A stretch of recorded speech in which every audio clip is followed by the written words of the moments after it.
Greetings to all of you. Also, apologies that I joined a little late, but I'm very happy that I'm here today. I get a chance to understand the richness of our EV ecosystem. And the presentations that we saw a while ago, they are very, very impressive. I have no doubt at all that if the same trend continues, if people continue to innovate, bring new ideas, bring new technology innovations in the market, Hyderabad eventually will become a real, very bustling, very thriving EV hub, not just for our country, but for the whole world. EV's popularity is rising day by day, and it is also getting aided by lots of global and domestic kind of factors. All of us know that the alarming rate at which petrol and diesel prices are rising, that also is causing lots of concern in the minds of people who drive a petrol vehicle or a diesel vehicle. Similarly, we also have seen now that the Russian-Ukraine war is going on, what kind of oil stress is being witnessed. Anyone who is importing oil from Russia is liable to get sanctions, and at a geopolitical level, this has become a very big issue. And for a country like ours, which relies on oil imports, and because of these kind of uncertainties which may come up from time to time, there is also a huge amount of risk associated with promoting conventional IC vehicles. So definitely EV vehicles, when we were looking back at the growth areas of which are possible in our state in 2014, when Telangana had become a new state, we had spoken about EV. I mean, if you look at our industrial policy, the focus was on automotives and ancillaries, components.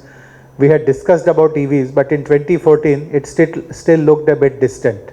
It was not immediately kind of clear that EVs are going to make such a huge impact, but things have changed dramatically in the last 3-4 years. And now wherever we speak about automotives, we always mention that automotives includes EVs. And one other remarkable thing about Telangana is that we also give huge importance to batteries, the storage, energy storage, because EV, of course, as all of us would know, a great component of EVs is the storage facility itself. And 2.5 years ago, when we brought out the EV policy for the state of Telangana, not only did we speak about the vehicle per se, both the demand side and the supply side. How do you create more adoption of EVs? How do you encourage manufacturers of the OEMs, the component manufacturers, to look at Telangana? But we also spoke about storage, and most importantly, we also spoke about R&D, because EV, as we all know, is still a area where there is lots of learning happening. Technologies are improving very, very rapidly, but new challenges are also being met. So lots of innovation is definitely required, and the mobility ecosystem that we are putting together, that encourages lots of innovations to also happen. And I'm very happy that today, as a part of the EV day, we are witnessing bright ideas, bright products and solutions which have been created. There are 3-4 areas which I think we still need to do a little bit of more research. Some of you may be aware that particularly in the last, let us say 30-40 days, 40-45 days, few accidents have happened of vehicles catching fire.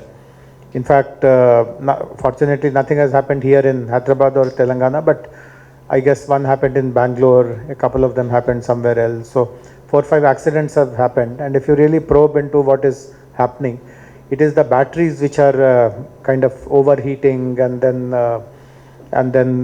they're catching fire. Of course, there are some basic precautions which people need to take. For example, not to charge the battery immediately after a long drive, or not to keep the vehicle exposed to open sun, because in India, as we all know, summers get really very hot. But we also need to do some more research on how to ensure that the batteries that we develop, they are more resilient to the Indian weather, particularly the summer weather. And we also need to do more research on the chemical composition of the batteries. PLI scheme, as some of you would be aware, which has come out for advanced chemistry cells, ACC. That is a step in the right direction. So I know for sure that in Hyderabad, for example, I don't know whether they have been invited to this event, but please stay connected with them because they are a very important member of the, potentially they are a very important contributor to the advancement of knowledge. DRDO has an institution in Hyderabad called ARCI, and I have actually attended a couple of their events in which ARCI has done development of new generation batteries. So unlike the lithium iron, they also they have now developed LFP. So an element of phosphate also has been added, and I was present when the technology was getting commercialized. So they have the potential and the wherewithal to do much more research and guide some of our other startups who are interested in advanced chemistry to look at their, I mean, get help from their labs and from their expertise, etc. So battery is definitely one area.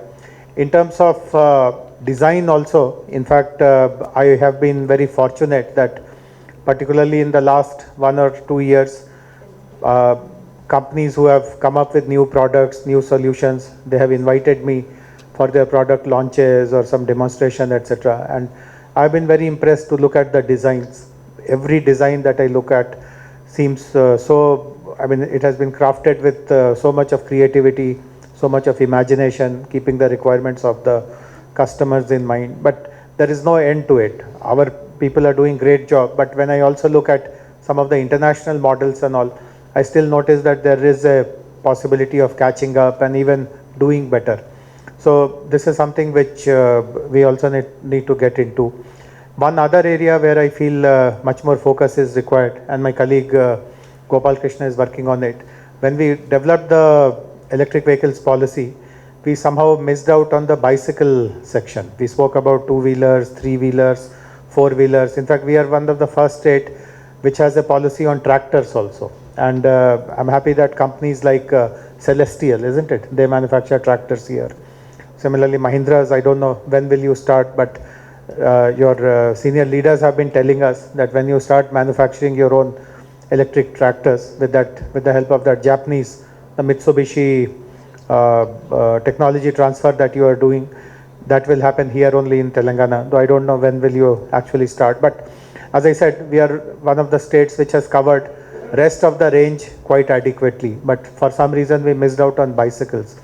And that is also one area, because bicycle usage is across various kinds. Lots of people do it for their livelihood purposes, particularly the working class kind of people. But there are lots of other people also who use cycling for recreation. Some of them do it for a sport also. And incidentally, I mean, it's a nice coincidence that we are having this EV day here today. Tomorrow there is a launch of a e-bicycle. Much if I tell to, maybe that company may feel that their thunder has been stolen. But there is a launch happening tomorrow itself, and you can keep an eye on what kind of bicycle is this. But the pictures and all which they shared with me, that looks very, very impressive. But there's definitely a need to innovate in that particular category also. Charging infrastructure, of course, Janai Garu is there. His organization is playing the lead here, and we also need to ensure. I remember many years in our country when the CNG buses were introduced for the first time. The Delhi government had decided all of a sudden that all buses will become, all the DTC buses will become CNG, all the rickshaws will become CNG, auto rickshaws that is.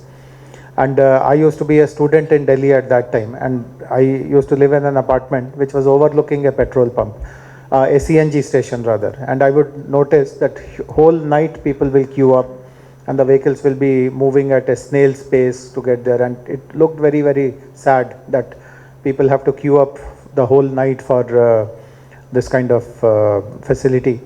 So how to ensure that charging stations are much more ubiquitous? How do we ensure that they are fast charging stations? How do you ensure that there is a proper kind of pay per go, or can we have some prepaid cards or some such thing? The payment aspect of electric charging, or can it be deducted automatically at source? Some innovations in that kind of possibilities are also there.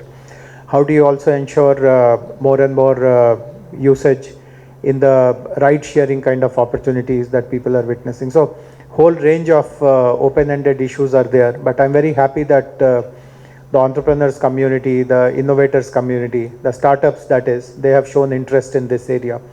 When T-Hub started 6 years ago, we were looking at which should be our speciality, because innovation is happening throughout the country. Even in small towns, innovators are found. Even in villages in Telangana, we have been successful in scouting very bright, very talented innovators. 4 or 5 years ago, when we were in a board meeting, lots of feedback had come our way that T-Hub should position itself in a particular space, in a niche way. It should not try to boil the ocean, do everything and lose its identity.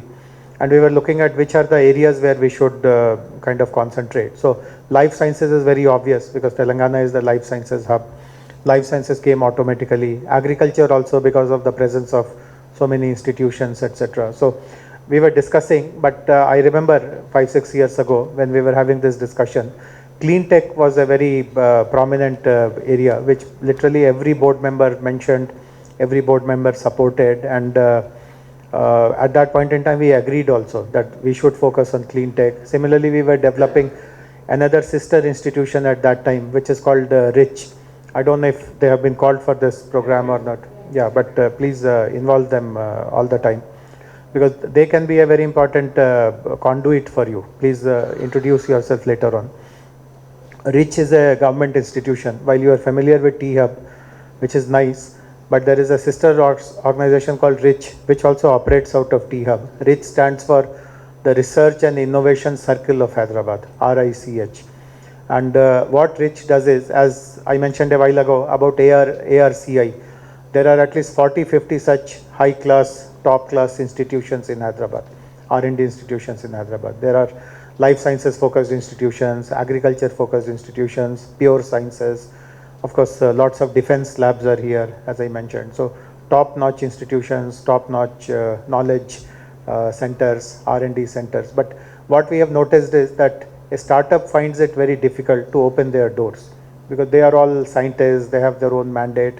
Many of them are run by Government of India ministries, so ministries have their own protocols and all. And in the past, so many startups have vented their frustration at not being able to access their services. Though they are just 10 kilometers away, 5 kilometers away, we are in the same city, but there is no way in which I can knock on their doors and open those doors.